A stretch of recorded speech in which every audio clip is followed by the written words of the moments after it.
നീ ഇപ്പോൾ പഴയ പോലൊന്നുമല്ല. ഒരുപാട് മാറിപ്പോയി. ലൈഫിൽ ഒരിക്കലെങ്കിലും നമ്മളെല്ലാവരും കേട്ടിട്ടുള്ളൊരു കാര്യമായിരിക്കും ഇത്. പറഞ്ഞത് ചിലപ്പോൾ ഫ്രണ്ട്സ് ആവാം, അല്ലെന്നുണ്ടെങ്കിൽ ലവർ ആകാം, അല്ലെങ്കിൽ വൈഫാകാം. പക്ഷേ ഇങ്ങനൊന്ന് കേട്ട് കഴിഞ്ഞാൽ നമ്മുടെ നെക്സ്റ്റ് പരിപാടി എന്താണെന്നറിയോ? ഇവരോട് തർക്കിക്കാൻ പോവും. നമ്മളിൽ ഒരു മാറ്റവും വന്നിട്ടില്ല എന്ന് അവരെ അടിച്ചേൽപ്പിക്കാൻ ശ്രമിക്കും. പക്ഷേ എപ്പോഴെങ്കിലും ചിന്തിച്ചിട്ടുണ്ടോ? ഇനി അവർ പറയുന്നത് ശരിയാണെങ്കിലോ എന്ന്? നമ്മൾ മാറിപ്പോയിട്ടുണ്ടെങ്കിലോ? ആ മാറ്റം നമ്മൾ അറിയാത്തതാണെങ്കിലോ? എൻ്റെ സ്റ്റോറി ഒരു എക്സാമ്പിളാക്കി വെച്ചുകൊണ്ട് തന്നെ ഞാൻ ഇതിന് മറുപടി പറയാം. ഞാനും എൻ്റെ വൈഫും പ്രണയിച്ച് വിവാഹം ചെയ്തവരാണ്. എൻ്റെ അന്ന് തൊട്ട് ഇന്ന് വരെ എൻ്റെ ഉള്ളിലുള്ളൊരു ചൈൽഡിഷ് ബിഹേവിയർ ഉണ്ട്. അതെന്താണെന്ന് വെച്ചാൽ, ആളുടെ മുന്നിൽ ഞാനായിരിക്കണം മെയിൻ.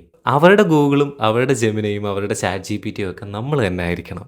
ആൾക്ക് എന്നെക്കുറിച്ച് ആലോചിക്കുമ്പോൾ പ്രൗഡ് ആവാനുള്ള എന്തെങ്കിലുമൊക്കെ എൻ്റെ ഉള്ളിൽ ഉണ്ടാവണം. ഇങ്ങനത്തെ കുറച്ച് ചെറിയ ചെറിയ ചൈൽഡിഷ് ആയിട്ടുള്ള കാര്യങ്ങളൊക്കെ എനിക്കുണ്ട്. പക്ഷേ അതിൻ്റെ ഒരു ബെനിഫിറ്റ് എന്താണെന്നറിയോ? I didn't forget to Impress.